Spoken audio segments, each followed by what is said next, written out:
now I'm a craze. I used to take the Mazda for a drive, now I'm on the 405 like it's fuck you, pay me.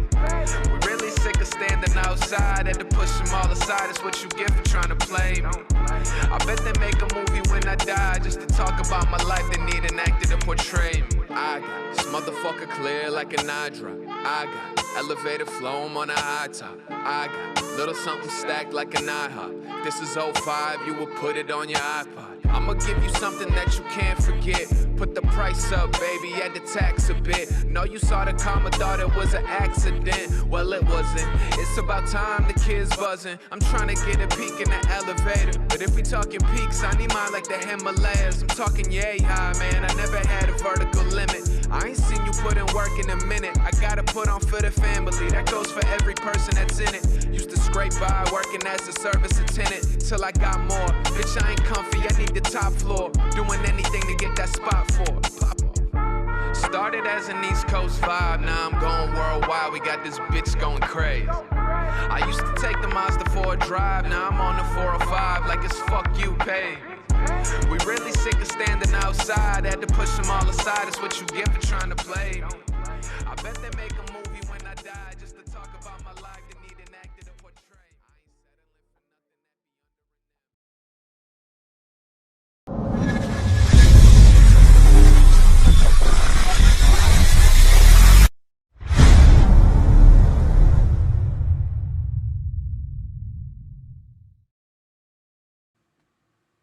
What is up, my friends? You know I always start this show off by showing love to those companies who help make this podcast possible.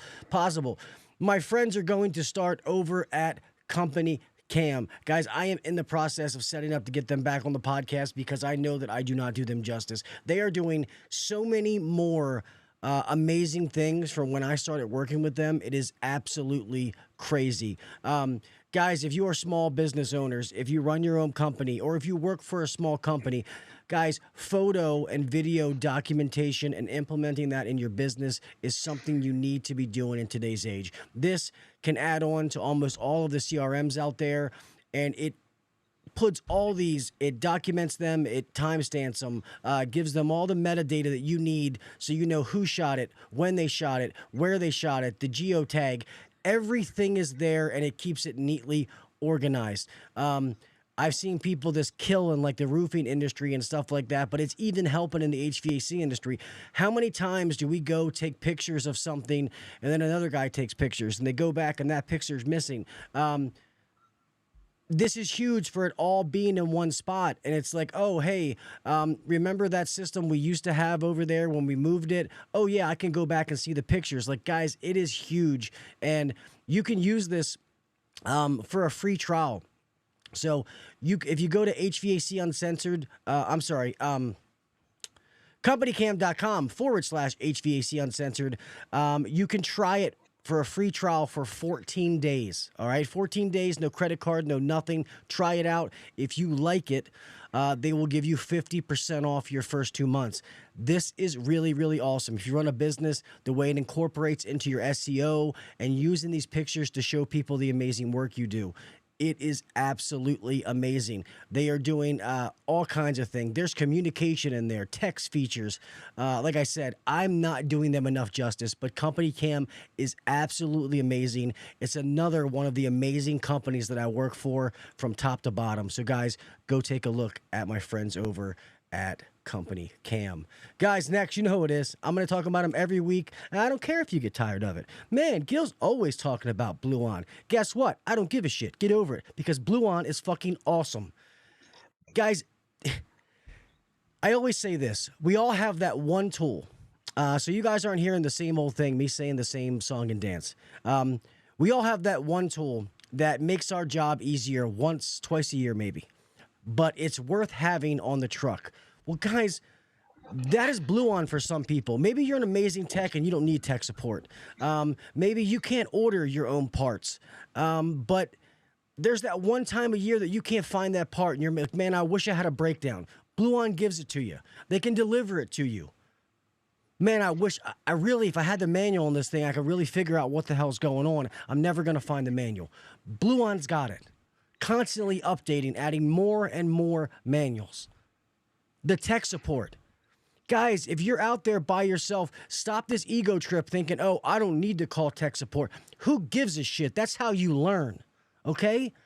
From people who know more than you. So rather than you sitting there being on a job for 2 hours, banging your head against the wall, you can go out and call somebody. They can help you. And the next thing you know, you were there for 45 minutes. The customer's happy. Maybe you were able to get more work done. Your boss is happy because you didn't waste time. You're more efficient. Everybody wins in that situation. And then the next time that problem happens, guess what? You just learned something. You were educated. All right, guys, I love BLUON. We have so many things that we have coming up that we just had a meeting with them the other day, and I cannot wait for you guys to see some of these things. I just cannot tell you yet, but I promise as soon as I can tell you, you guys will be the first ones to know. But guys, remember, BLUON upgrading the HVAC industry, and this time next week, I will be announcing my newest sponsor. So I will announce that next week, but I have a new one on board.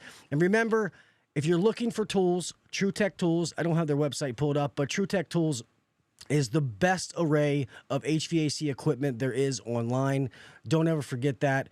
Mr. Billy Spohn and Eric and all those guys out there, Little Billy, they're just amazing people. They really are some of the best people.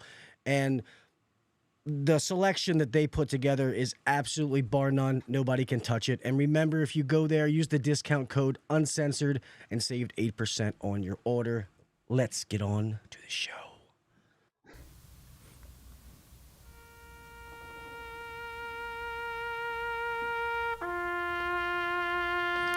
I pledge allegiance to the flag of the United States of America and to the republic for which it stands, one nation under God, indivisible, with liberty and justice for all. God bless the United States. And thank you to all those men and women who defend it. Thank you.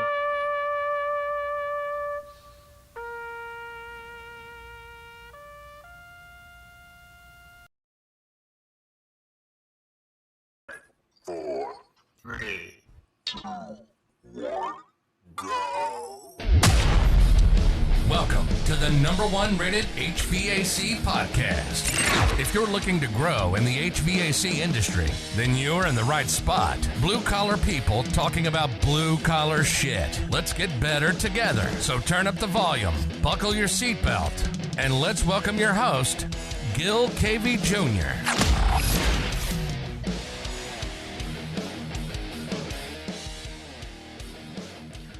What is up, everybody? Welcome to the HVAC Uncensored Podcast. I'm your host, Gil KV Jr. Here we are, another night, another Wednesday, another hump day. I don't know what has happened with the pledge. I got to figure that out. That didn't happen last time. Anyway, guys, I'm sorry about canceling last week. Last week, I got sick. My kids brought something home from school. Thank God it wasn't COVID. I really thought it was, to be honest with you, at first, especially with that popping back up. Thank God it wasn't that. But I have not been that sick in a long time. I was damn near bedridden, and I had to do some things at work. So I was going to work every day, literally pushing through it for a couple hours a day, and when I got done and got home, I was no good. I was down for the count. So that's why I had to cancel, and it was bad. So I don't wish that on anybody. Be careful out there. There's a lot of colds going around. The vid is going around again, so be careful. Protect yourself. But guys, happy to be back, man. Very, very happy to be back. A lot of things happening in my world that I'm excited to share with you guys here at some point in time. But an awesome show for you guys tonight, man. And I know when I do some of these episodes that are more for like owners and stuff like that a lot of you guys that text, you're kind of like, well, this doesn't really pertain to me because I don't run the business. I'm not the owner. I'm not the manager. But that's not the case. And I want you to listen to this one. This is a guy and a company and a service that we use at Beltway that I highly endorse. I recommend to anyone. And I've learned, I've been educated by using his service by how important this is. And this is why I wanted to have him back on to catch up with them and also for people to understand how important some of these things are, even if you're an employee. Not that I want you to go out and I'm enticing you to go get your boss in trouble. That's not what I'm doing. But you may be getting screwed and don't even know it. So my intention is to protect you guys, not to screw your boss. But if you're like, hey, I learned this happened, and they don't fix it, then maybe your boss is an asshole. Let's just be honest. But anyway, let's get into this, guys. This is somebody that Beltway's been using for as long as I've been there, several years now. He's been on the show before. This is his second time, maybe third. I'm not sure. It's definitely his second time. But, guys, he is the founder and CEO of the Big Picture Consulting Group, and this is Mr. Ian Schotanus. Let me bring him on here. Make sure you're unmuted. You should be. I'm here. What's up, buddy? How are you? I'm doing great. Thanks for having me back. Yeah, of course, man. This is the second time. Okay, I knew you've been on once before. I didn't know if there was a time before that. I keep forgetting how long I've done this, man, and sometimes I forget how many times people have been on the show. But regardless, thank you for coming back on the second time. I know we were talking off air that this started with just you and your wife, and now you've grown to a facility with several employees, which I think is absolutely amazing. So that's awesome, and touche to you guys. Thank you. Yeah, it's been a wild ride, and all started with the first round of COVID. It was right in that year that I opened up my doors, and then COVID hit, and it's just been going wild since. So let's let everybody know, if they don't know, when they say the thank you guys about the audio. I appreciate that. About exactly what you do and the kind of services that you provide. So I'm literally known on Facebook as the HR guy. So what I do is I help communication between employee and employer, make sure that the bases are covered within businesses so that the government can't come in and cause problems, and make sure that accountability is there both at the top, make sure employers are doing what they're supposed to be doing, and make sure the accountability is there for employees maybe going off script, or just really make sure people are talking together. So everything dealing with HR and safety, employee management, payroll compliance and compensation, especially when it comes to overtime. I know that was a big topic last time. Yeah. How to deal with COVID and the recurrence of that, and the prospects of new mandates in different areas of the country and stuff like that. And it's constantly shifting. So making sure everybody stays on the same page to represent the brand. Because beginning to end, it's all about the brand. That's the only thing that matters. Everybody's actions, everybody's decisions, every company's policies. How does it help represent the brand? And if it doesn't belong there. No, I agree 100%. And one thing that we were talking about again off air that I say everybody is, a lot of people think that if you're, if you don't have 25, 30, 50, 100 employees, that you shouldn't be worried about HR. And that is that's not true at all. Beltway, as we've been growing, Ian and his company have helped save our ass, or helped us get in front of things that couldn't happen by just having him as a resource, like something as like a company handbook. Like, how important is it for companies to have a company handbook that outlines everything and you have that guideline? It's critically important. Not only is there regulation, but it is the actual, basis for communication and interaction between all people in the company. Because in today's society, it's hard to get more than two people together and not have some sort of argument. So the employee handbook just puts it in black and white. These are the expectations. And then it's a matter of, if you have a question, you ask. If you got a problem, you bring it up. You communicate. You don't just make assumptions and then fly off the handle or undermine the brand or go behind people's backs. And again, this goes for line level employees, technicians, CSRs, office versus field, and of course, management and owners. Yeah, I mean, I've learned, so much about this. I mean, and employees liked it because, and now that we're growing and we had 4 or 5 people actually starting this week, just in this week alone. 4, I think one starts in a few weeks. But sitting there and going over the company handbook and just thinking about all of the questions that it's answering for the new hire. versus when I got hired, even though I was being hired at a different position, but when we hired people back then and they'd be like, oh, well, when this happens, what do we do? And now it's, oh, you refer back to that company handbook. It's all there in black and white, and it's, also, you can hold people accountable. The employee can use it for us. Like, hey, you said if I do this, I get paid this. Or if these holidays, you said you pay this, this, and this. Or bereavement, I get this. It's all there. So they can come to us and be like, hey, this is what you said when I got hired. So it protects everybody. Absolutely. And for a fact and from experience, if you try to go off script, I'm going to smack you around too. Yeah. And guys, we've literally had things happen where it's like, hey, we're thinking about letting this person go, or this situation may happen. And we'll ask Ian, how should we handle it if this happens? And he'll tell us, oh, you should do A, B, C, D, or do this, this, and this, or, oh my God, you were going to do that? That's stupid. Don't do that. But we have that as a resource to protect ourselves, guys, because you don't realize in business, like the smallest thing can blow out of proportion and can shut your doors down, man. It really is something that you wouldn't think would be the demise of your company. Absolutely. I mean, it can start with, whether it's a perceived slight or offense that wasn't even a thing. If it's just a mishearing something, it can snowball if people aren't talking to each other.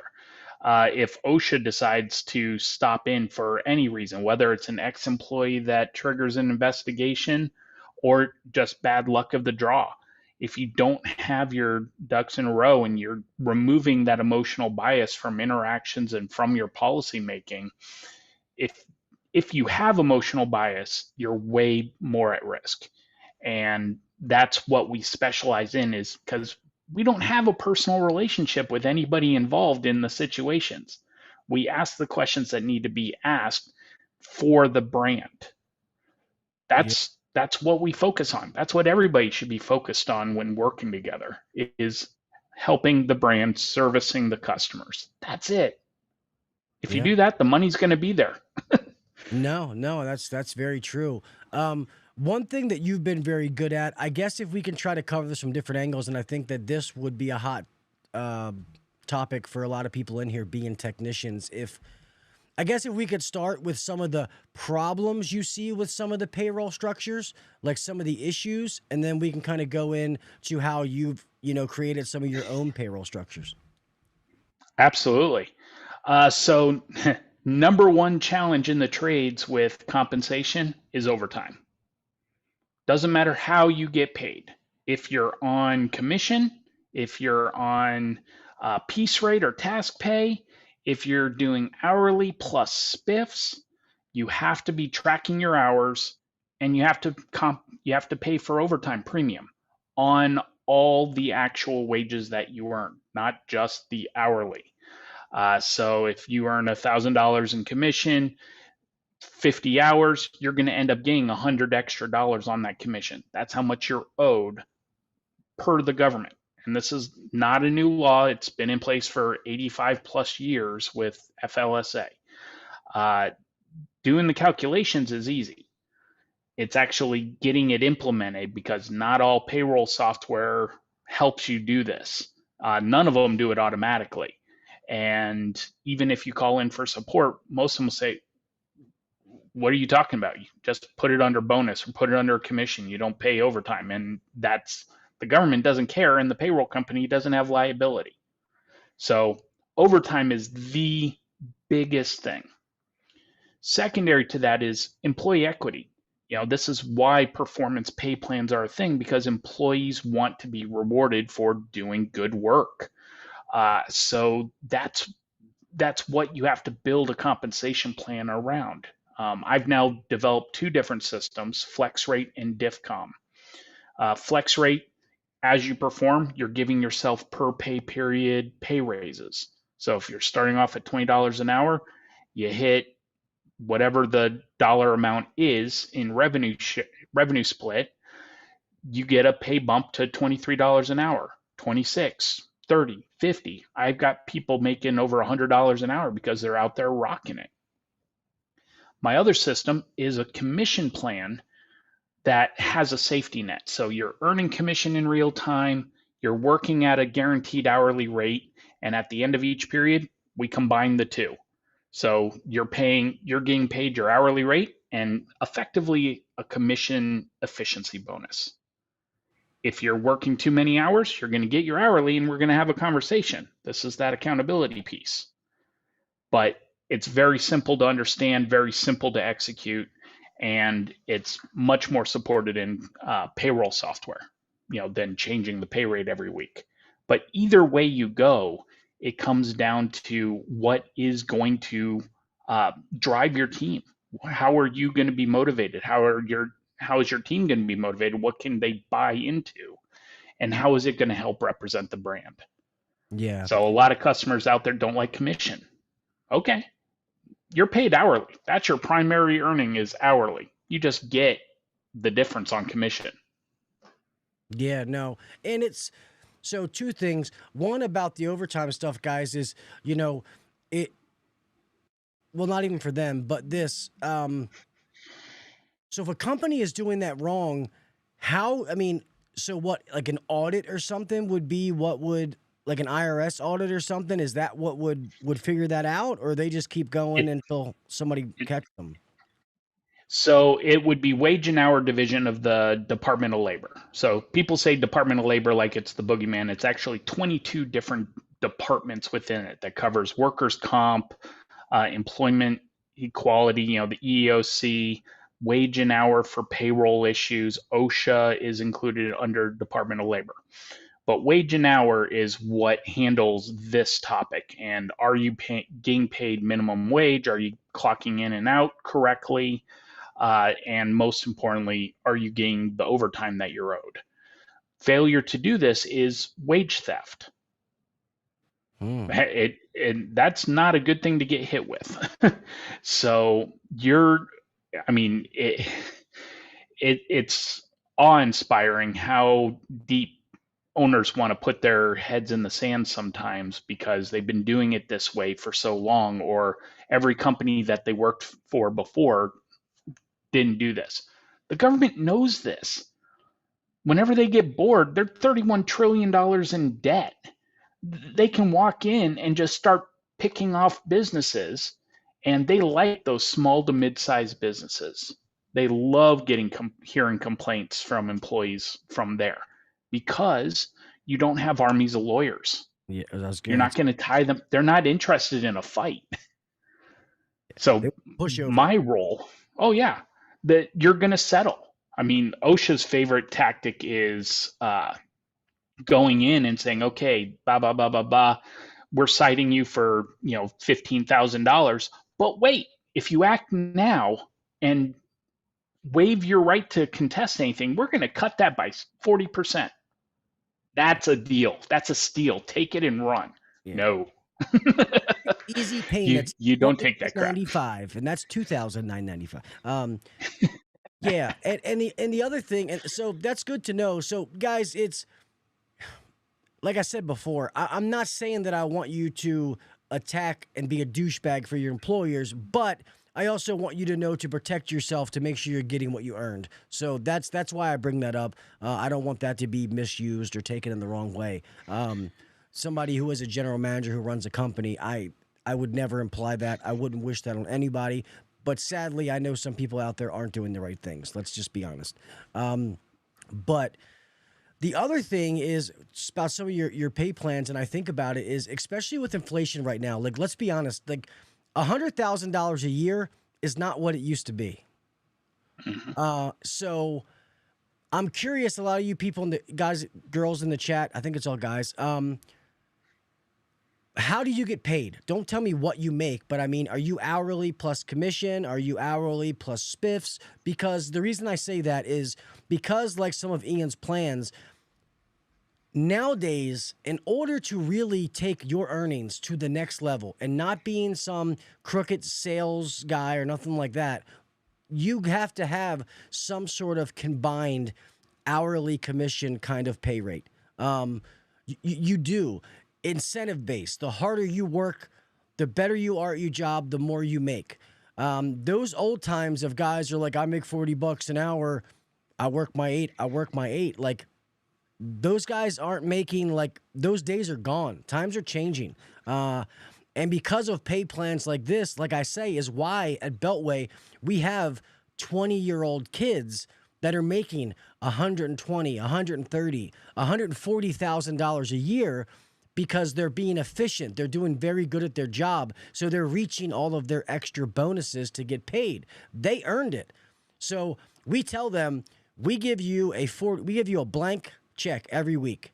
At the end of the week, if all you got was your 40-hour pay, that's fine. If that's all you took. But it could be way bigger than that. It's their choice. So if you're lazy and you want to just skate by and do the minimum, that's why you like hourly. Let's just be honest. That's the brutal truth. If you're a go-getter and you want to make money, these plans are how you can take $60,000, $70,000 a year, be efficient, and turn it into 120, 130, 140, it like really easily. And it doesn't have to really, it's not that it's going to cost the company more. It's about budgeting. You know, this is business 101, is knowing your cost versus the prices that you're charging. Just through the analysis of somebody's pay system or how they're currently compensating, even if they're on straight hourly, like some of these guys are saying, you know, how are you doing budget wise? Do you have room that you can pay more? How do we structure incentive pay for those that are hungrier? If you're fine with your $30 an hour straight hourly and, you know, overtime, whether it's too much or too little, or, you know, that's perfectly fine. And there's plenty of businesses out there that'll pay you like that. But the top talent out there and the people that are hungry to drive the brand and everything is on performance. So I accomplish this task, I get this dollar amount. If I sell this or I perform this work, I'm getting a commission based on how much that job was sold for. It also deals on the other side, accountability. If you mess something up, you're going back. Yeah, on hourly, you're going to get paid your hours, but that's cost against the pricing of the job. And the more that happens, the less bonus they have available to give you. Yeah. So it has to be managed. Plus, like you said before, it gives people that equity that, you know, they have some control in what they make and they're not stuck in this, you know, never getting a raise. Because let's be honest, I mean, I wish that we could pay every single technician $50+ an hour and kumbaya, but you can't do that. That's just not how business works. It's not feasible. Especially, you know, you guys are feeling inflation at the grocery store and at the gas station. Well, guess what? So's the business. So's the customer. You know, they're not spending money like they were. All the same expenses as the business had are now more expensive. The gas bill's more expensive. The parts are more expensive. Your employees are becoming more expensive. So it's it goes hand in hand. So just know that. And somebody said, Jason said that, you know, 100K is really 90K. You're close. Really, I think if you do the math on what inflation is right now, 100K a couple of years ago is actually like, I want to say it's like $83,000 equivalent right now. It's something. Yeah, that's about right. Yeah. I was going to say, man, and I'm not making political posts, but I'm just saying, man, when Trump was in office, I was like, well off. People are like, man, Gil's got money. Now people are like, you all right, man? You need to take a loan? So I don't know what happened, man. I got the same job, but shit's getting rough. But so we talk about the pay structure, which is very important, and I hope a lot of these guys know that. Some of these guys are also in the commercial realm, so that's why, you know, I guess it's different for them. But the other thing, real fast, before we move on from pay, is I know a lot of guys are like, oh, I can get a shit ton of overtime. I make my money in overtime. When I was working, I always got to where, like, once I got past like 65 hours, Uncle Sam was just killing me. I really wasn't bringing that much more money home. Forget that. Don't even go there. Why do you want to work and drive yourself into the ground for 65 hours a week? It's not sustainable. It's not healthy. This is why, there's a lot of stigma around the trades, and why, there's low public opinion. This is how the colleges survive, and they say, no, you shouldn't have to work that long. We want everybody on 30-hour work weeks and making $300,000 a year. That's what you'll get by coming to college. Screw that nonsense. It's about doing right, doing good work, going home and enjoying your time, enjoy your family, enjoy your activities, whatever it is, but don't drive yourself into the ground. It's just not good. No, it's not. And one thing that I realized, and sadly, I was that guy when I was a younger tech working my way up through the ranks. I worked those long hours. I was like, hey, I got to make that money. I got to provide for my family.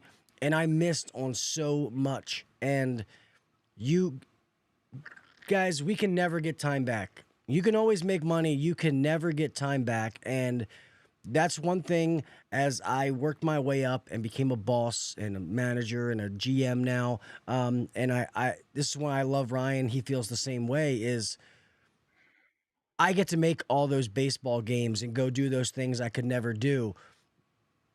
But we also let our employees do that. I don't care how busy we are. If one of them comes to me and says, hey, Gil, this Friday, my daughter's got a dance recital. My son's got a ball game. I'd really like to be there. All right, you're going to be there, and that means the world to them, And then when I send out a message, hey, guys, going to be crazy this Saturday. The on-call guy might need some help. Guess what? They're all, whatever you need, man, I got you. I'll do it, because they know that it's not like, just crack the whip. It can't be that way. And this is how you build a brand that people want to work for. You should always be recruiting. You should always be out there on social media showing the positives of why it's better to work for you. It doesn't matter where in the country you are, what you're doing, how big or small your team is. Just, make that family first. And if you're going to say you're a family-oriented company, live it, prove it. Don't be playing shell games, because in this day and age, employees will just, they'll let everybody know, and they'll leave you and they'll undermine you, and and rightfully, if you're being a jackass. Well, yeah, it's, employees hold all the cards nowadays. I always say that. The fact that we have a shortage, if you're a good tech right now and you're not being treated right, then you should look around, because everybody is dying to have good quality, hardworking technicians, and they're willing to pay for them, top dollar. So if somebody's mistreating you, then don't let it happen. Stand up for yourself and be like, hey, this, and just be respectful. Hey, man, like I like it here, but this, and this has to change. If not, then I'm going to have to take my services elsewhere. You're going to be a free agent. It is what it is. You have to do what's best for you and your family. Like I always say, most people don't leave for money, they leave for opportunity. So if our employees know that the best opportunity for them to make money as well as advance in their career and be happy is with us, then they don't ever want to leave. Sometimes it's easier said than done, but that's what we aim for. That's what we try to do. Mr. Zeke, I will see you tomorrow with Ryan, brother. I saw your name in there. What's up, buddy? Real fast, a comment. My buddy Krause said, bro, did you know 1930, some during Great Depression, average yearly income was $4,600. With inflation, that's $87,000 today, but the average yearly is now $56,000. 56,000. That's crazy, man. I believe it. I really. It's sad. It does make me sad. Another quick comment. HVAC teacher popped up with, well, I'm single. I work as much as I can. Well, that may be why you're single. Yeah. And and Jimmy's a stud muffin, man. So you need to, he's got a bum shoulder. But yeah, man, stop working so much. Well, one thing about Jimmy, he's in the field and then he actually teaches at a school, but he still works a lot. So go get a woman, Jimmy. and stop working so damn much. That's what Ian's trying to say. All right. He said it's by choice. And he makes some mean chocolate cakes apparently as well. Well, there you go. I mean, that makes it all worth it right there. Yeah, right? That's funny. So I guess what are some things that you think that you would handle that some people wouldn't realize that you guys take care of? So we got payroll, the company handbook, and all those other things. What are some of the other, or one of the other big things that people reach out to you saying, "Hey, Ian, X happened. How do I deal with it?"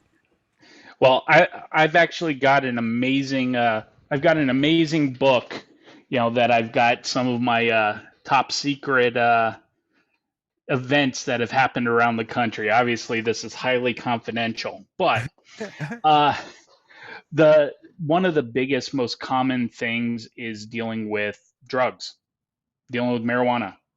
How do you do it? Do I stop drug testing altogether? How do I navigate this? I don't care about pot, but I don't want to get sued, or I don't want there to be an accident that gets tied to this, and then the government's up my ass, and it's just not good, and it's confusing. Yeah, we just have because everybody's been happy, so I mean, it's legal in some states, not legal in others. There's marijuana, there's medical, there's recreational, and then there's going on vacation. It's, one, you do still test for it. It's not actually illegal to test for marijuana anywhere. There's not a whole lot of point in some places, but it is still 100% illegal to be under the influence on the job.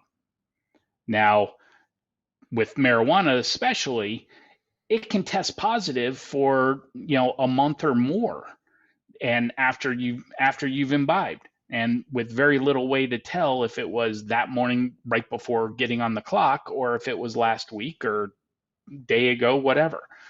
So it needs to be coupled. It's not a stand by itself, but the drug test still has validity because guess what? There's still more drugs out there than just pot that put you at a lot more risk, and you have to be aware what's going on. So, whether you have a medical card that gives you some backup, but it's not an end all be all by itself, and it doesn't have to be as complex or dramatic as a lot of employers are making it, or as dramatic as a number of employees are making it because they want their weed. Okay, fine, whatever, I don't care. That's not the point. The point is, are you helping represent the brand? Is the brand protected from a bad actor or somebody who does cross that line because they think they can get away with it, or because they think they should be able to get away with it when it's still illegal? So as long as everybody's on the same page and communicating, it's not a problem. Had a question come in today saying, yeah, I'd had an applicant that's balking at the drug test because they're going to test positive for pot. I'm like, okay, it's legal in your state. And what constitutes passing a background check or drug screen is subjective based on the company policy and what risk the company is willing to take. So it doesn't have to be a big thing, and it shouldn't be a big thing, but it does still need to be addressed correctly. Yeah. And we do that, obviously. Once again, in the company handbook, when they get hired, we have it laid out. So we do an initial drug test when somebody we hire somebody. We don't care about weed. So what I do is I ask somebody, are you going to fail something for this? Just please be honest with me. And if they say, hey, I like to smoke pot sometimes, I like to smoke weed, and they fail for weed, I'm not going to not hire them, just to be honest. If they got crack and some other hard things, then yeah, we got a different story. But I will tell them, hey, what you do on your time is your business. But you cannot be doing that when you come to work. And if that ever happens, then we're going to have to deal with it accordingly. And this is another question to you. Some insurance companies, if you get into an accident, they make you require a drug test to pay out. So how does that work if it's technically legal in your state? I mean, if it's legal in your state, they're under the same restrictions. It's a legal activity unless And unless they have some other information indicating that you are under the influence, actively under the influence at the time, not just in your system because it's going to be there for a month, but if you had it right before you got behind the wheel, yeah, you're acting illegally. But insurance, workers' comp, or auto, it doesn't really matter. Just because it's there, if you're in a legal state, it's a legal activity. And unless they can say you were under the influence at the time, they've got to process the claim. I guess I wonder just how they know that though, because that's the thing, they don't. Yeah, there's no way which means they have to operate as though it's a no. Yeah, unless it's just if you're above. If there was weaving before, if there was weaving before, slurred speech, if it's like they fall off a ladder and, they were talking to the customer and they had slurred speech or other things that would indicate being under the influence of something, that can come out in investigation. But for just a straightforward accident that, get T-boned in an intersection or accidentally hit somebody else, unless there's some other contributing factor, it's not going to be a thing. Yeah. Hey, Jason, we're not trying to tell people how to pass drug tests, man. We said a month passes, cranberry juice and water, clean in 4 days. It depends on how thick you are. For me, it might be 2 months that it'll test positive because it's highly fat soluble. I'm basically a beached whale. Stop that.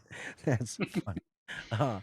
Funny story, though. I'll tell you, years ago, before I was in HVAC, I went to a job that I was going to, like trying to get a job working in a warehouse. And that was when you used to get those things that we have something around here called like record and tape traders. And you'd buy those little things you drink to clean your pee. And you're supposed to drink them. You're supposed to read the instructions pretty much. You drink that, you pee a few times, and like your third or fourth pee should be in the cup. Well, me, probably stoned while I'm reading the label, drink this thing, and I'm like, oh, I'm holding it in, thinking my first pee needs to be in this cup. I pee in this cup, and it's like neon green. I mean, this thing was glowing. And the lady goes, "You're going to turn this in?" And I was like, yep. She must have asked me 17 times. She was like, "Mr. Cavey, you're going to turn this in?" I was like, yeah. And she sat there for a little bit, and I'm sitting there, and she's like, "All right, one last time. You're going to turn this in." I'm like, yes. She's like, okay. Needless to say, they called me back the next day saying that they were going to go ahead and let the employer know that I failed. So thank God that was years ago. But yeah, that was not. And look at you now. Yeah, see, look at me now. I'm a good boy. Don't got to worry about urine test. But yeah, no, I didn't think about that. That is crazy with the different things. And yeah, I mean, I guess, we've had a few issues with that where it's been drugs. We've sent people to rehabs to try to help them, and it didn't work out. And thank God they've done enough other stupid things that letting them go wasn't really a fight. So we didn't have to, Yeah, and there's a lot of other factors. I mean, there's the ongoing story. That's why, anytime you're calling me with something, I'm generally responding with 3 or 4 questions to get to the actual heart of it, get to the context of the situation, so we're not making snap decisions that could put you at more risk. So, and that goes for everything. So, we covered payroll, we talked about, drugs. There's dealing with sick time now in COVID and what the latest, protocols recommended by the CDC. There are no mandates at this time anywhere in the country. Some individual schools and stuff like that have put stuff back in place, but it's, you just need to be aware, and then it's a matter of your risk tolerance. Yeah. Something I was wondering is, so 2 things I was curious. Is there laws now that you have to give men maternal leave like you give a woman? And is there something by law like bereavement when somebody dies? Like, is there a certain amount of days? We were trying to look this up. Some states do have mandated bereavement leave and the list of qualifying relatives. Some states do have paternity leave mandated as part of whole family. States like California, Washington, Oregon have combined into this mandatory paid family leave, whether it's partially funded by the employee, whether it's fully funded by the state, or fully funded by the employer, like unemployment is, things like that. It just highly varies from state to state. But ultimately, again, it comes down to doing the right thing for your team and representing the brand. If you're going to be a family first, how much time do you need? I mean, it was pulling teeth. When I worked for Best Buy in the service center, I worked for Geek Squad. That was most of my technical experience out of the Navy. And it was pulling teeth to get a couple of weeks. And they had full FMLA and everything else. And it was really hard to navigate. And nobody should have to go through that to spend a couple of weeks to help their wife, help their newborn, welcome them into the world. Yeah, I mean, I guess I get I'm old school and I get letting the husband off for, if he has a baby being born, like take off a week or so, be there, bring him home. But I'm sorry, and I probably shouldn't say this, but guys that are taking off 3 months to be with their wife, it's like me personally, I want to be there in the beginning when the baby's born, get the baby home, but then I want to get back to work. I don't want to sit home all day, But not everybody is like that. True. And if they, all of these things are generally unpaid. If it's a funded program, there's some compensation from the state for some or all of that time, but it's never at full wages. So, things that you have to take into consideration, but not everybody's the same. If somebody with a rotten relationship with their father may relish the opportunity to spend extended time with their child, especially out of the gate. Others like us, we're like, no, get me back to work, please, honey, let me go back. But the laws, you'll see me post a lot on Facebook, talking about the overreach of the government, and they paint with these broad strokes that group everybody in, and it opens up a lot of vulnerability every time they do it. So I would much rather see individual companies say, yeah, we grant paternity leave. You can have up to this much, rather than the government stepping in saying, okay, every father gets access to this and the state's going to pay for it. I don't like that. Which is really the employer's going to pay for it. Yep, exactly. Yeah, no, I don't like that at all. Yeah, I mean, and I know bereavement. I think we looked at ours, and in our company handbook, we have 3 days. They get standards 3 days. Yeah, and I think it's for like mom, dad, brother, sister, grandfather, grandmother, son, daughter, something like that, child.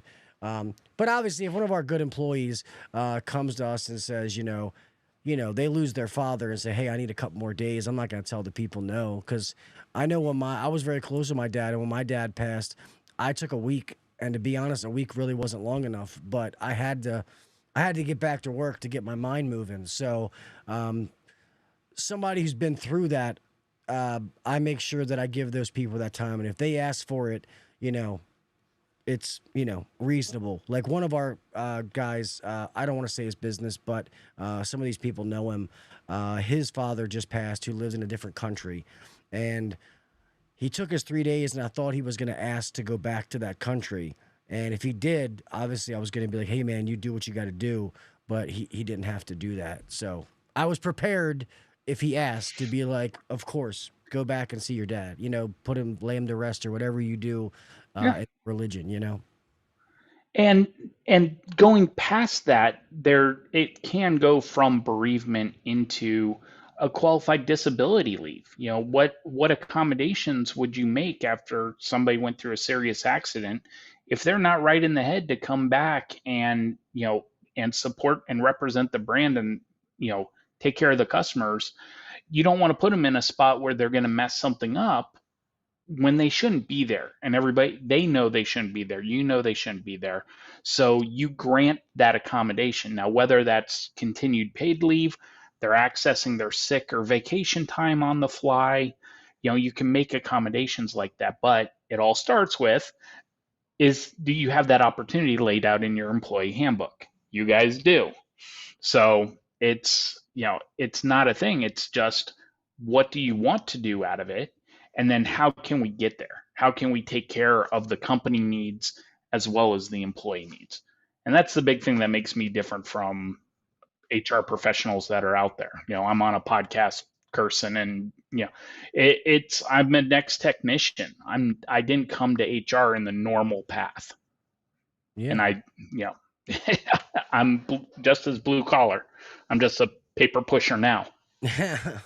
I mean, and majority of your clients are all like in the trades of some form, right? Oh yeah, I specialize in the trades. I think I have only a handful of non-trade companies, and only 2 that don't touch the trades in some way.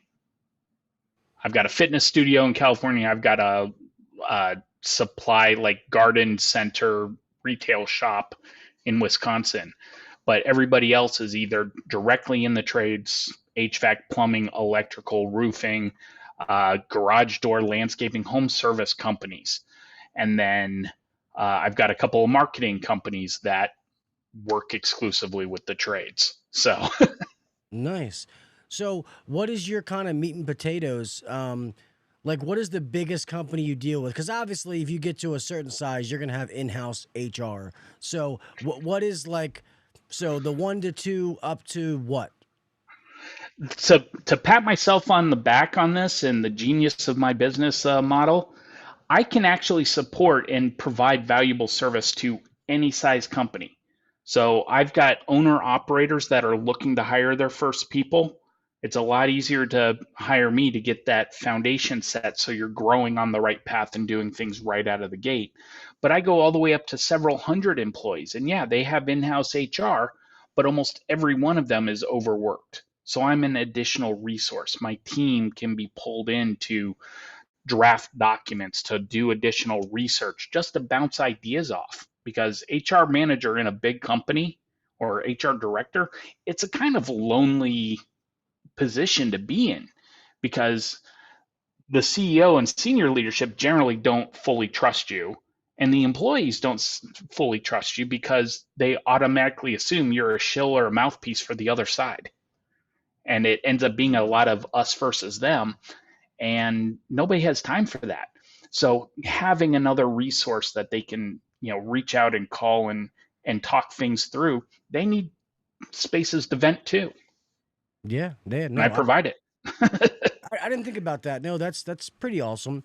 And some of the little things people don't realize, like, when you fire somebody and maybe that person 100% deserved to be fired. You know it, they know it. You still need to handle that in a proper way.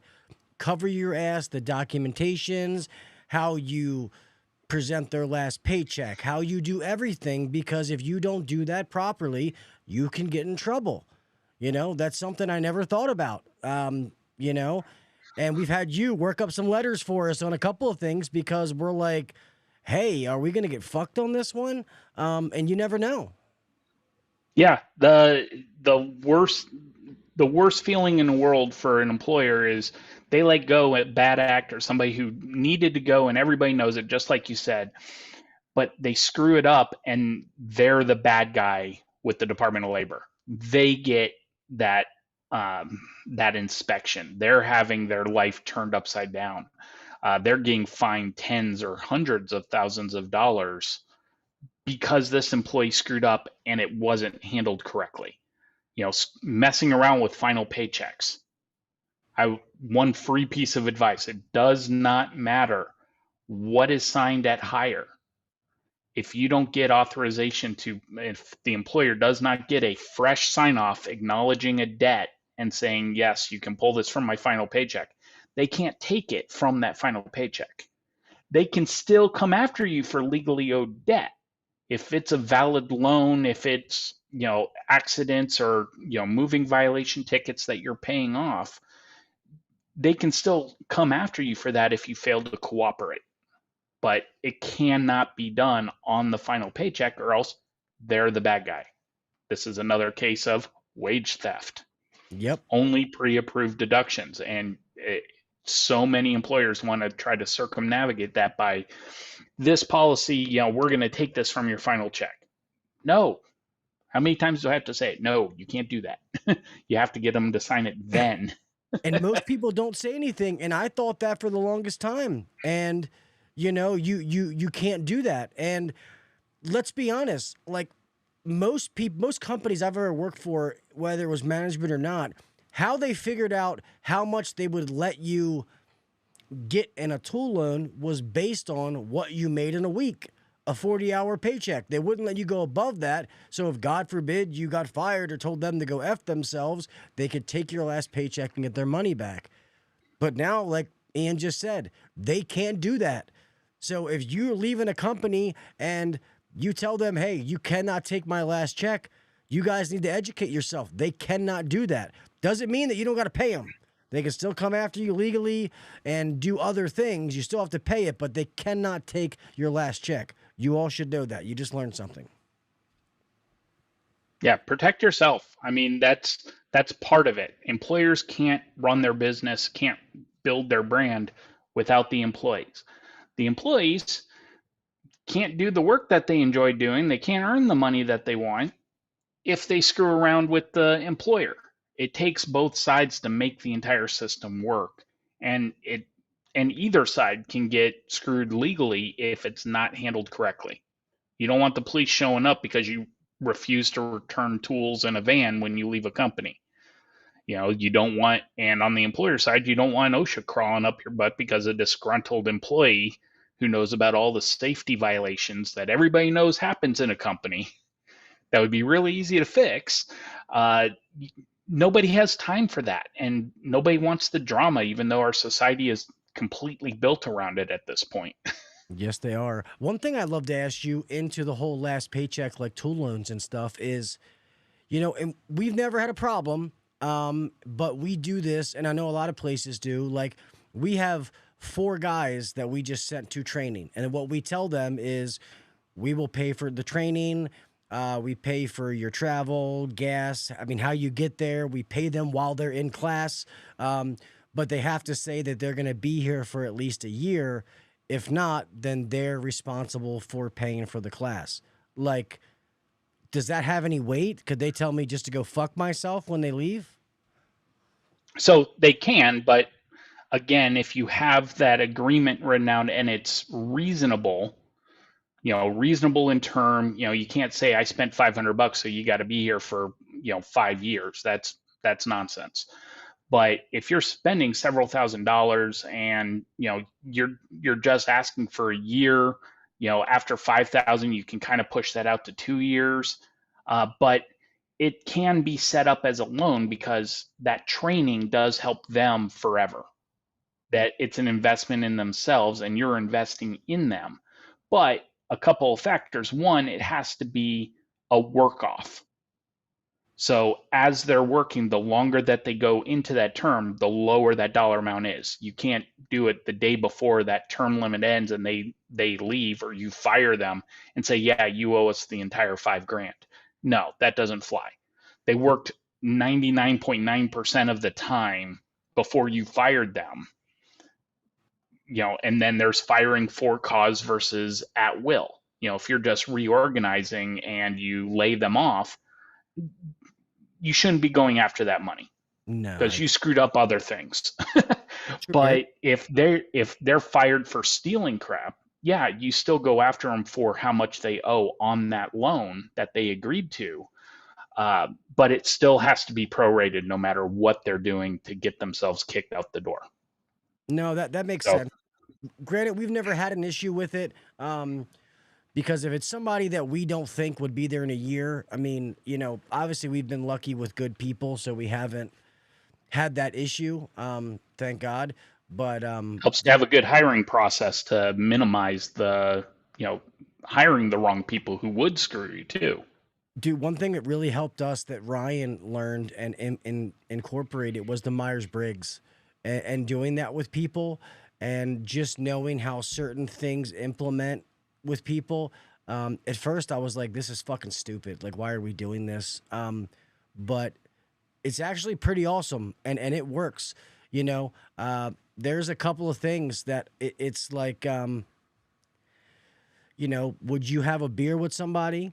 Would you let them watch your dog? You know, like little things. And if you can't answer those questions, those simple things, it's like, well, maybe this person should not work for you, you know? And I was just throwing random things out there, but it just comes down to, you know, little things like that. And like, I'm the kind of person, you know, I guess because of the military mind, when it comes to time, if you're supposed to be at a meeting and you don't show up, I'm not hiring you.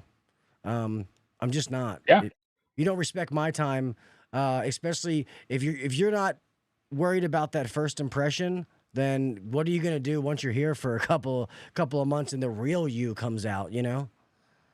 These positions as a field technician, installer, whatever, it relies on trust. The employer has to trust that whatever the expectations that they set are actually being followed through on once you're out by yourself in front of the customer. When you're on location, are you following this? Are you on script? Are you following everything that you've been trained on? Are you being legal? Are you being compliant? Are you putting the brand at risk or not? And it's trust. And if they break that trust out of the gate, one of the things in my book is somebody doing a drug test, actually using somebody else's urine for it, submitting it, and it comes back positive for amphetamines when he was worried about pot.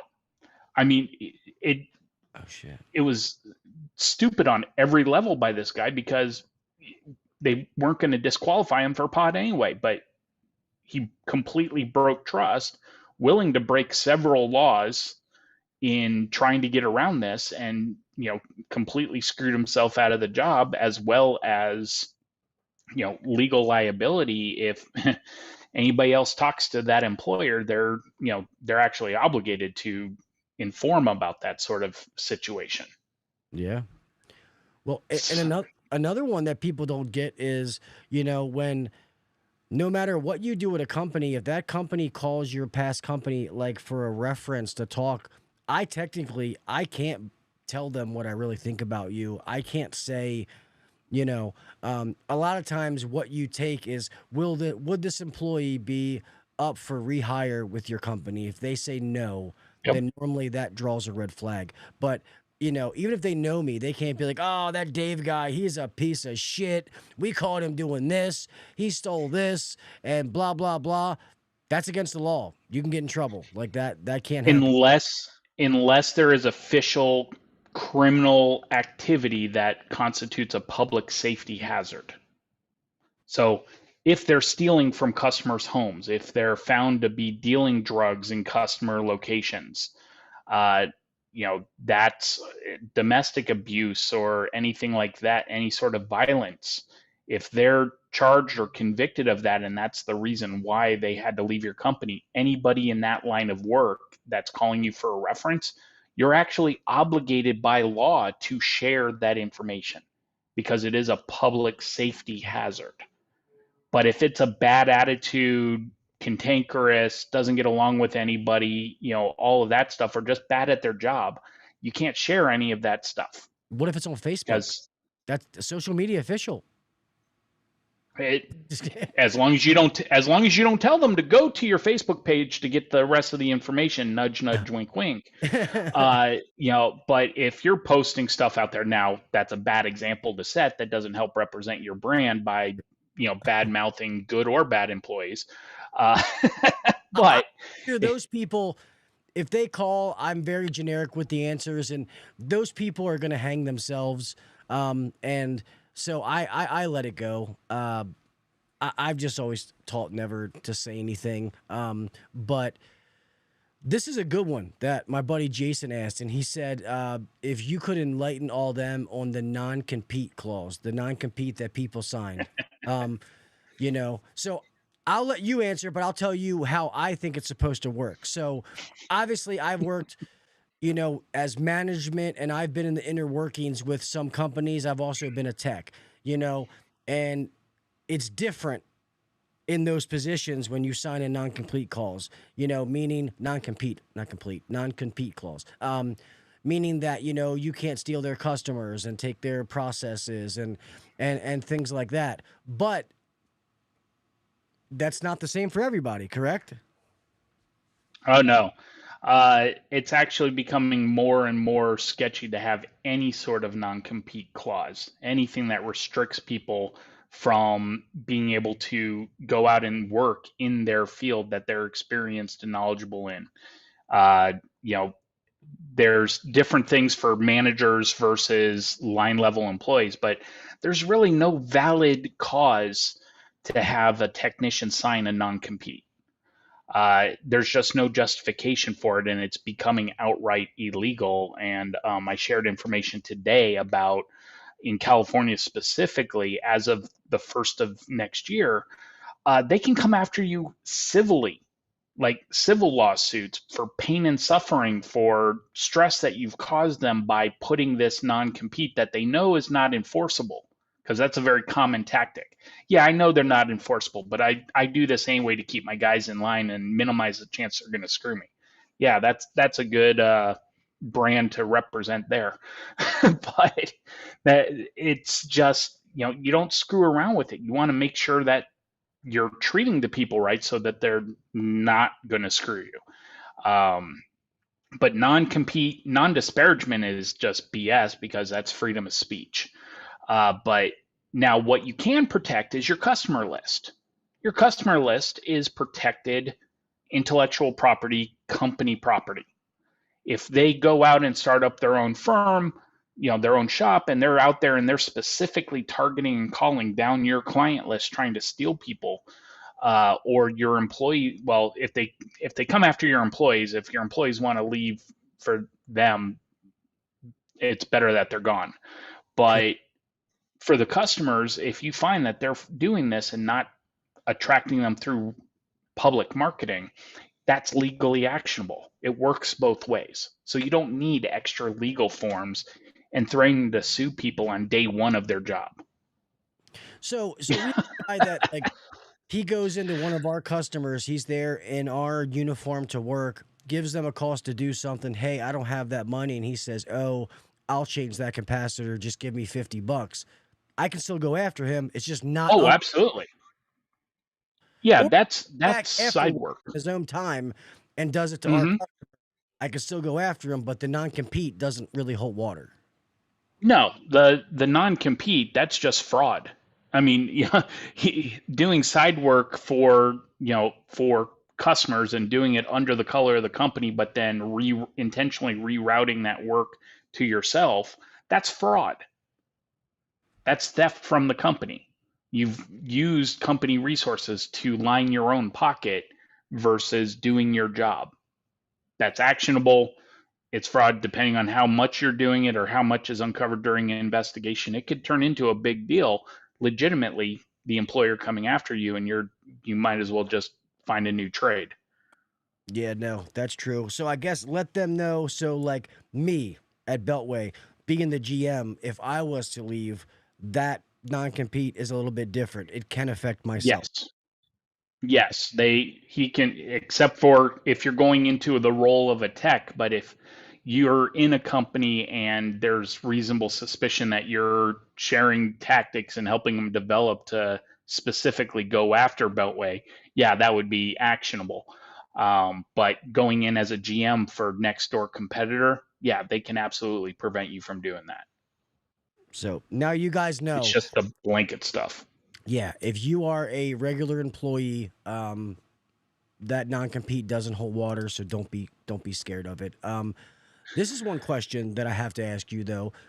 So if we create certain forms and documents that are trademarked, and a guy leaves and he takes that to another company, like, hey, look at my idea.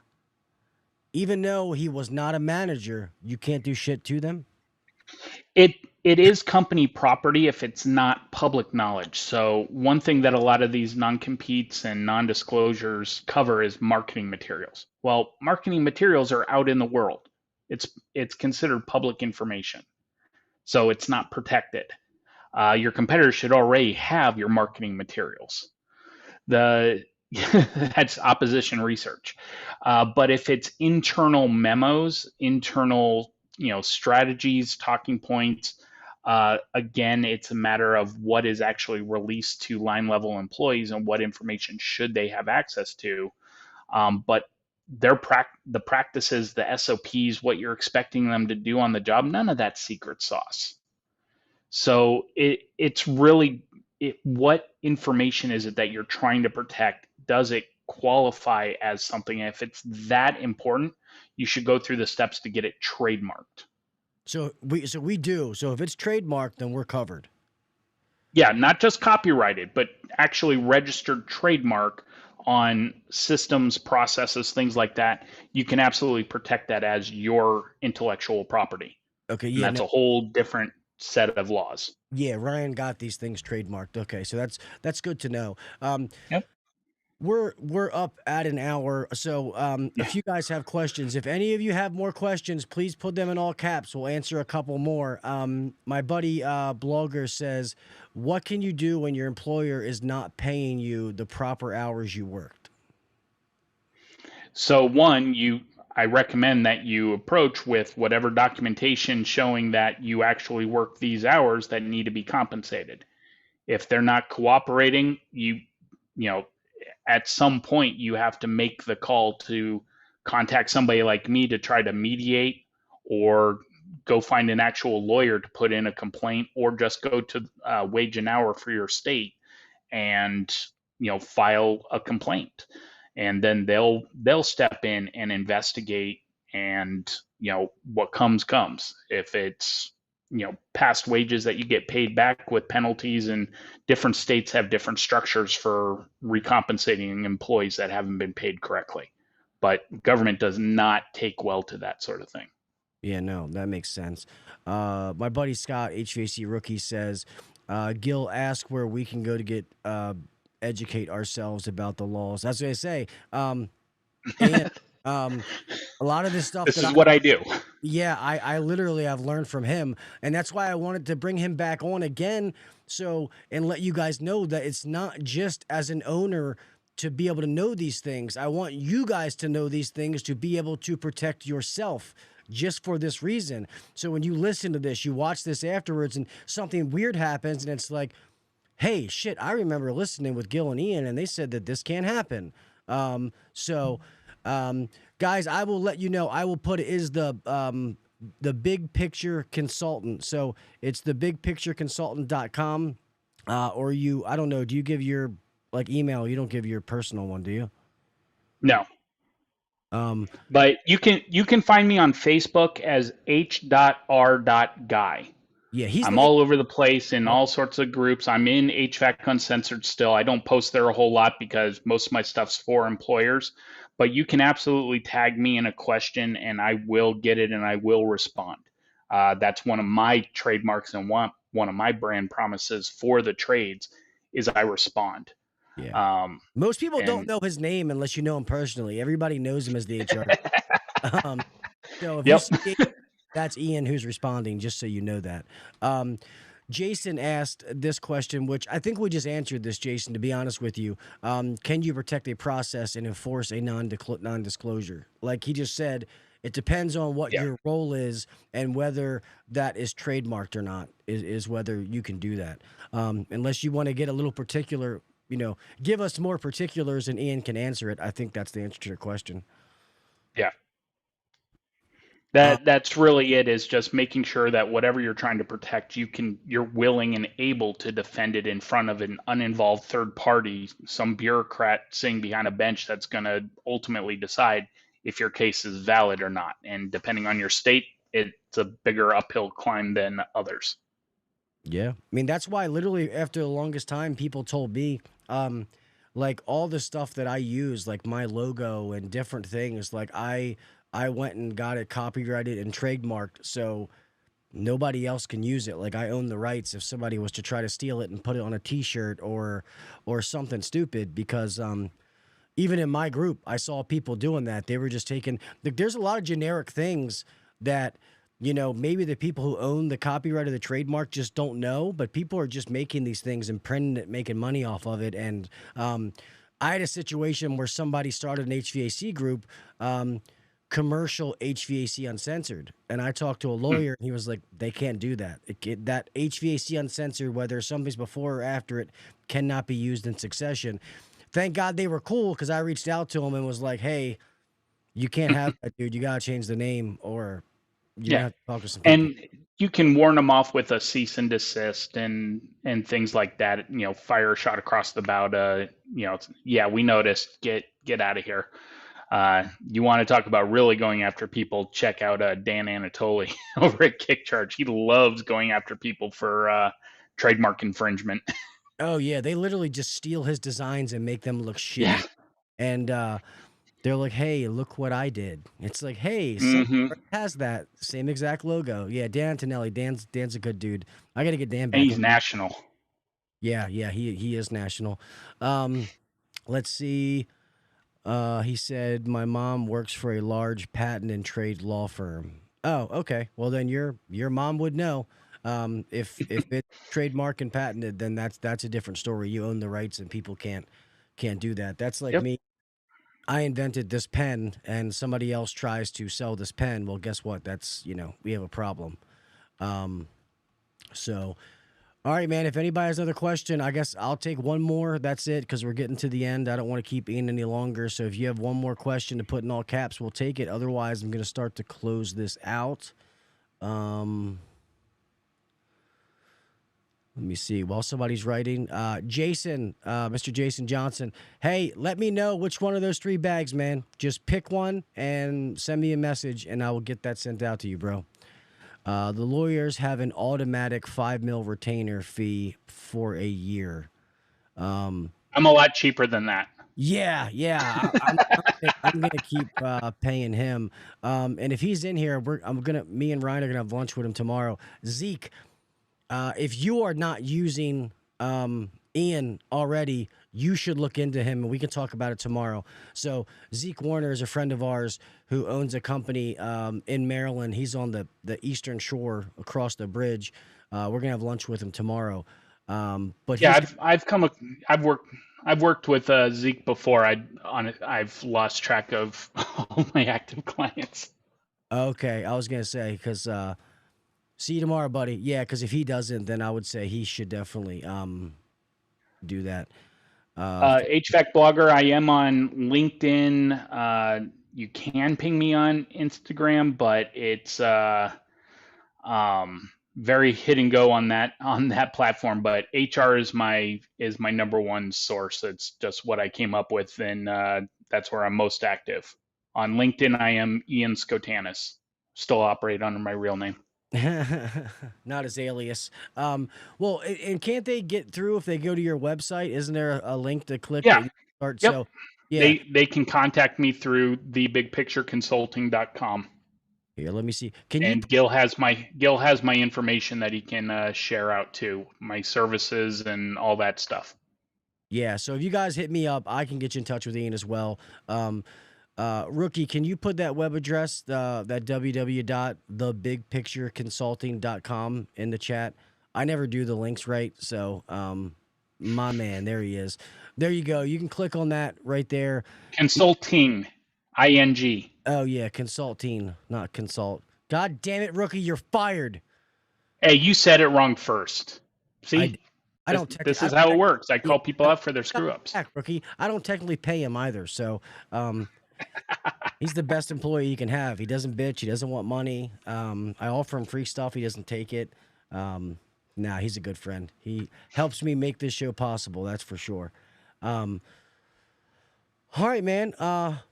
I won't keep you. We're past an hour. Ian, thank you so much, man. I think this provided a shit ton of education for not only people who own businesses, but also for these guys asking questions about making sure that they're not being, manipulated or taken advantage by their employer. And let's be honest, I know that's not the business you're in, but in the same, you know what I mean? I know that you're not trying to go after employers, but we want people doing the right things. And if people are doing the wrong thing, then that's their fault, not ours for shedding the light. I'm out there all the time going, it's better that you let me help you before your employees find out that I exist, because I answer questions. That's what I do. I help whoever needs it. And I want there to be a communication with the employer that may be doing things wrong, but wants to get it right. I want peace on earth. I want employers and employees to be happy and, smoke a joint together or whatever. But that's where we're at, and gotta communicate. That's number one thing. If you take nothing else away from this, intentional communication. Don't make assumptions. Ask the question. If you think something's off, ask about it. Because the longer you let it fester, the longer that you're going to get riled up, and you could find yourself being the toxic employee or the jerk boss. Yeah, and let's be honest, some people out there, they just don't know. They think they're doing the right thing. So don't assume if your employer is doing one of these things wrong that they're just malicious and they're doing it to screw you. They might not know. You may say, hey, I learned that this can't happen. They talk to Ian and they're like, oh shit, let's get this fixed. Most businesses in the trades are owned by ex-technicians. Yep. They learned what not to do, some of it, from their previous boss, from their previous company. So they carried over the things that they thought were legit and came over and started their own firm, and they're still just as ignorant. It's nobody's fault, but everybody involved can get sued. And I want everybody just to do business. I want you to work. I want you to be happy. I want you to get a date, have a life. So that's what I got for you guys. So well, that's awesome. And they're all taking the old fashioned doobie and smoke a doobie part 2. If that floats your boat, then by golly, go smoke your doobie. But Ian, thank you so much for coming on. I appreciate you for coming on and educating everybody. And then obviously I appreciate your services and what you've done for Beltway, because it's been huge for us. It's been educating, and I know it saved our ass on more than one occasion. So thank you for what you do, being out there, being vocal about it, so that people know something like this exists, my man. And my pleasure. Thanks for having me again. Thank you, guys. It's been a great group watching the chat go by. Awesome. Thank you, buddy. You have a good night. I'm going to go ahead and close this show out. Oh, man, guys, that was, I hope you guys took something from this. Like I said, man, this is why I wanted to do this, because I think the last time I had him on, it was more from a business perspective, and I think that's how a lot of people took it. And I want you business owners to take this by all means, but I also want you to know that your technicians in the field, I'm glad that you guys were asking the questions you were asking, and now that you guys can know to educate yourself, man, because if you don't know, you don't know. That's, ignorance is bliss. But now you can protect yourself, and something as small as, how many times do you work for a place and maybe somebody had a tool loan and the company took their last check? I always thought that was just the way it was. I will not sit here and lie and say that I've never done that, because I have, until I learned that, hey, you can't do that. Thank God the employees didn't know any different, because if they did, like you guys know right now, I would have been fucked, because they would have been educated and I would have gotten in trouble. But now we know, and now we know that we can no longer do that. So it's about getting better. It's about getting educated, man. So I want to thank each and every one of you for coming on here tonight. I appreciate you guys. Thank you for bearing with me about not having a show last week. Like I said, I was sick as a dog. I have not been that sick in a long time. There wasn't a podcast out last week, and this one came out on Tuesday. Finally getting back in the rhythm. Good thing is my rental house sold. Woohoo! Closes October 6th, and I'm finally going to get into this new house. And once that happens, we can finally get back into a roll. I can have some live people in the studio. It's going to be awesome. I cannot wait. So the process is moving slowly, but it is finally moving. I cannot wait. Go Ravens. Go O's. My Baltimore teams are doing good. Ravens didn't look great, but they won. We'll see what happens. Yeah, to be honest, we found a house in Hanover, Pennsylvania. It's like an hour away from here, but the house is absolutely amazing.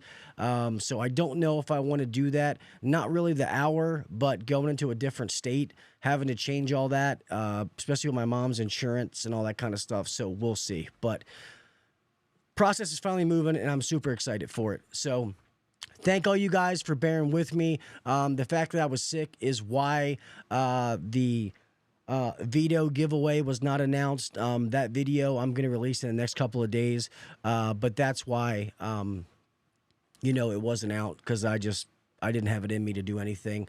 But that's about it, guys. Remember, please follow me on all my social media sites.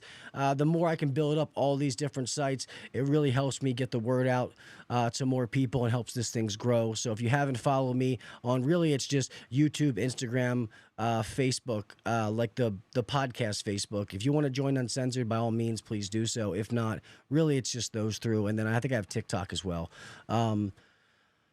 All right. With that being said, man, thank you guys. Also, if you guys could go leave me a review on wherever you get the podcast, I want to get those reviews up. Please, if you can leave 5-star. If it's not 5-star, I'd rather you email me and let me know why it's not 5 stars so that I can get better, man. Even though I've won an award and been doing this for a while, I am always trying to get better. I'm not a professional radio guy. I do this for the love and all of you, talking to you, giving back, and learning to try to be the best manager, tech, and just guy that I can be. You know what I mean? So with that being said, guys, remember, stay safe out there. We all have somebody to make it home to, all right? Keep your head on the swivel when you're driving. People are crazy. Be careful about getting sick out there. You know what I mean? Protect yourself. Make sure you're taking your vitamins and doing different things so that your body doesn't get worn down. Do the little things to set yourself apart from the next guy or girl. Keep wanting to get better. Keep educating yourself, all right? I always say this, there's no such thing as I don't know anymore. If you don't know, it's because you didn't want to. There are so many resources at our fingertips that you can learn whatever you want. Whether it's a podcast.